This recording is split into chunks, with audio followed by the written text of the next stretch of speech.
Sometimes, life takes away what you love the most. It doesn't happen all at once. It happens in whispers, in folded clothes, and in closed books. This story is for every girl who was told she can't. It's for those who were forced to let go of their dreams but kept the embers of hope quietly alive inside their hearts. This is the story of Radha, a girl from a quiet village surrounded by endless rice fields and dusty roads.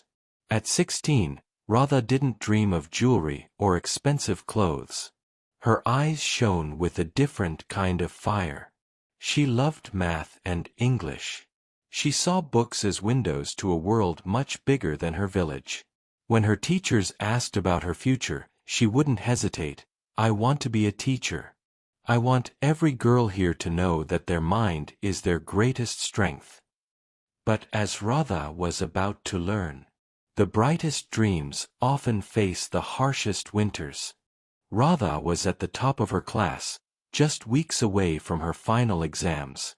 But one evening, her father returned from the market with a heavy silence. "Radha," he said, not meeting her eyes, "your marriage has been fixed. It is a good family. You will be safe." The world stopped. Radha begged. She spoke of her exams, her goals, her future. But her mother simply looked away, whispering, "A girl's real home is her husband's home. It is time to grow up." That night, Radha didn't just pack a suitcase, she packed away her soul. Her school uniform was folded for the last time. Her books were tucked into a dark wooden trunk. And just like that, the brightest student in the village became a bride in a stranger's house. Her new life was far away. Her husband, Gopal, was kind but a man of few words. Her mother-in-law was strict, seeing Radha only as a pair of hands to cook and clean. Days turned into a blur of chores. The heat of the kitchen stove replaced the light of the classroom. But late at night, when the house was silent, Radha would open her old notebook. She would scribble equations on the back of grocery receipts, terrified that if she stopped, the student inside her would die forever.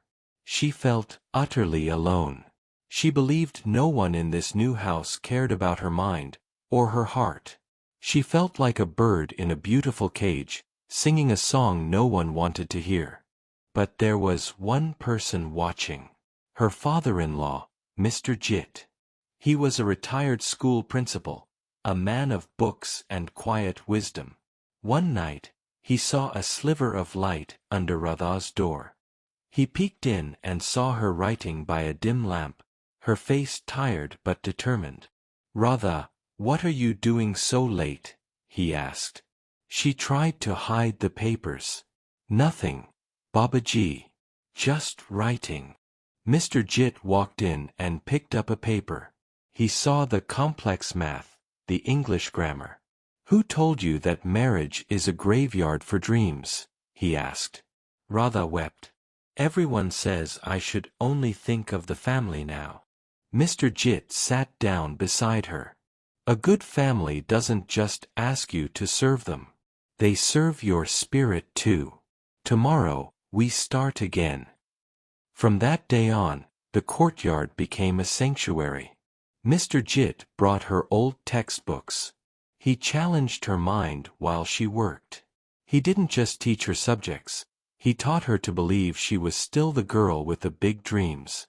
Eventually, with his support, she began teaching at a local school. At first, she was nervous, but soon her voice became a beacon for every little girl in the village. News spread. The bride was now Teacher Radha. Mr. Jit eventually handed her an official envelope, an invitation to take her teacher's certification exam. She studied with the intensity of a person fighting for their life.